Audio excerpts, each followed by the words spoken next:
Donc épisode 1 de la série Symfony 6, comment créer son site de A à Z. Donc dans cette vidéo je vais vous montrer l'installation de Symfony, par quels moyens on peut le faire, comment on peut le faire, et par différents outils. Donc on y va, on commence. Pour commencer déjà, il faut que vous ayez des bases acquises sur la notion de PHP. Donc je ne reviendrai pas comment on installe PHP ou etc. ou comment on l'utilise. Voilà. Vu que Symfony est un framework, du coup c'est un framework PHP qui est basé sur du PHP, donc il faut avoir des bases quand même. Donc pour commencer, déjà on aura besoin de Composer. Composer, outil indispensable pour les dépendances PHP. Donc Composer fonctionne avec Packagist. Packagist, c'est ici où nous avons toutes les dépendances. Donc là par exemple je cherche, imaginons un routeur.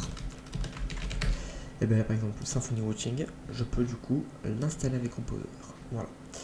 Donc comment il s'installe? Déjà il s'installe, si on va donc du coup le télécharger, il s'installe avec ces lignes de commande plus celle-ci. Donc si je prends l'exemple, je vais dans ma terminale, je fais ça, je l'installe, j'ai fait la première ligne de commande. Ensuite je fais la deuxième, la seconde.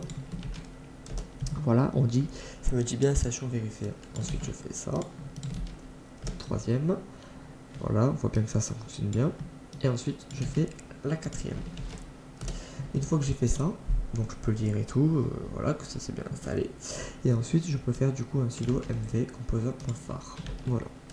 Et une fois que j'ai fait ceci, donc je peux faire un clear pour tout effacer. Et pour vérifier que mon composer est bien installé, juste à faire composer.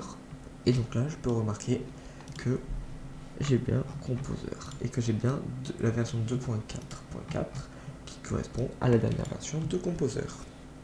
Voilà.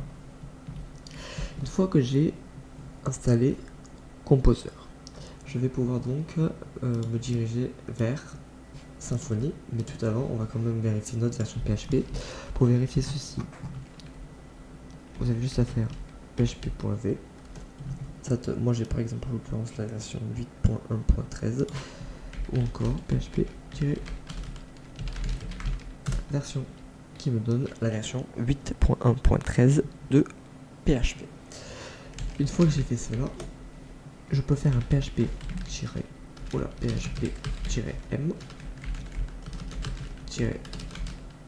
et donc là je peux voir tous les modules que j'ai de PHP, car pour installation de Symfony, si je vais dans les settings, je vois bien que dans ce qui est requis, je vois bien que j'ai besoin de certaines extensions.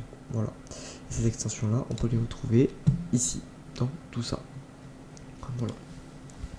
Avant d'installer Symfony, il va nous falloir utiliser deux méthodes. On a deux méthodes possibles. Soit la première, on installe du coup Composer, installe Symfony par Composer, soit par CLI. Si on veut utiliser Symfony par CLI, on va devoir être obligé d'installer Symfony. Donc pour cela, on va dans la documentation, sur le lien dans la description, et nous on va dans Debian Ubuntu. Vu que je suis sur Linux, je peux faire cette ligne de code. Hop, pour installer, donc je vais dans ma terminale et oui, je ne l'ai pas copié. Hop, je vais ici, oula, je vais clear tout ça parce que j'arrive pas à copier-coller. Hop,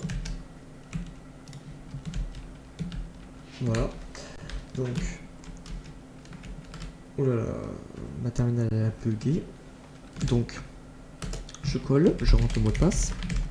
Et donc là on peut voir que ça se télécharge bien avec curl.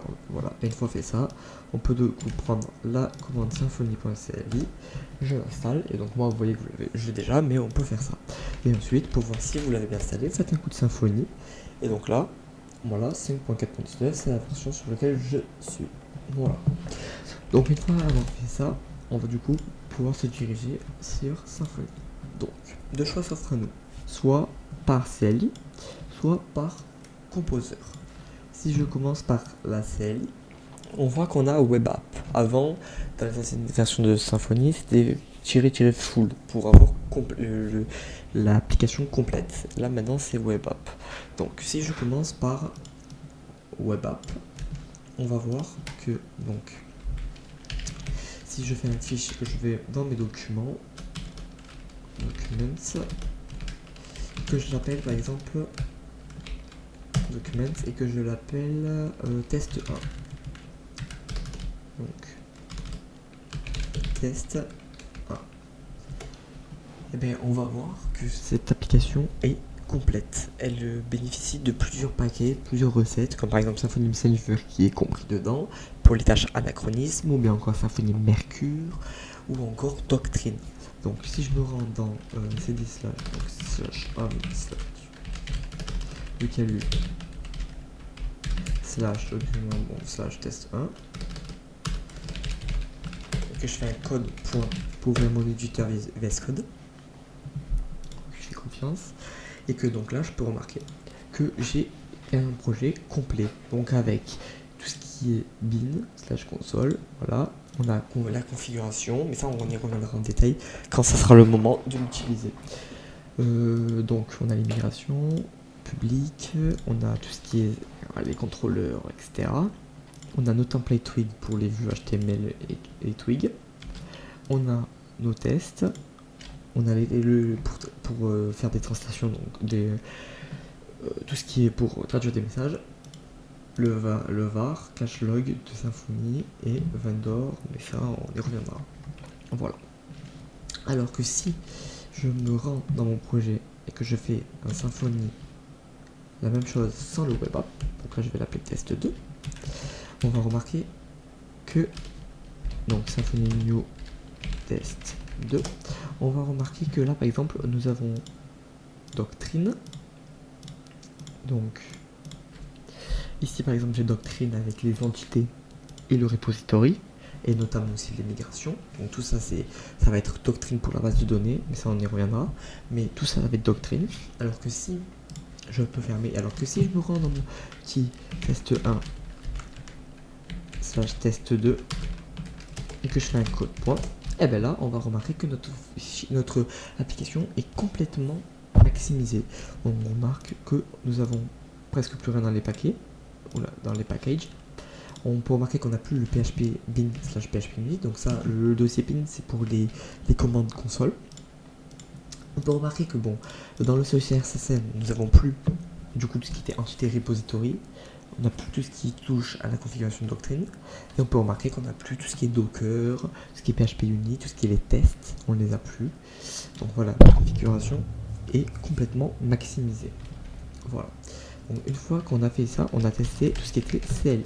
Maintenant, on va tester avec Composer. Mon Composer, deux choix s'offrent à nous encore. Soit un choix s'offre à nous, mais on va pouvoir, enfin c'est deux choix s'offrent à nous. Premier choix, Composer classique, comme ça. Je vais mettre ça en test 3. Donc moi là c'est plus là, mais c'est en test 3, c'est ici. Donc test 3. Test 3. Donc là on voit que les dépendances, voilà, elles s'installent mais sans plus. Donc là on va voir que notre projet, donc test 2, c'était test 2 slash test 2, comment je l'ai appelé, test 3, ah oui, c'est des test 3. Donc on va voir que avec Composer, ça va revenir comme s'il n'y avait pas le web app. On va remarquer que il est vide notre projet. Il y a bien Composer, il y a bien les prérequis, mais il n'est pas complet. Donc une manière, si on veut utiliser Composer et d'avoir tout le projet, une manière qui est utile, c'est on se rend dans le dossier du projet. Donc moi en l'occurrence, ben là, je suis déjà dedans, hein. Test 3, ça correspond bien à test 3, je suis déjà dedans.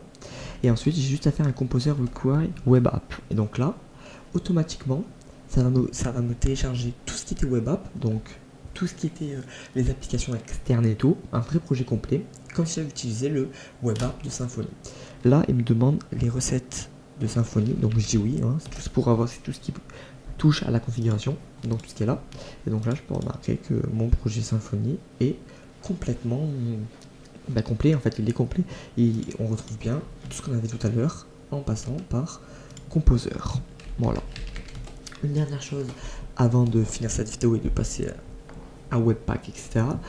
Pour démarrer notre projet, on peut utiliser deux méthodes. Soit en faisant donc si on va dans Symfony, on peut utiliser soit un serveur.start, donc là, soit un serveur.stat.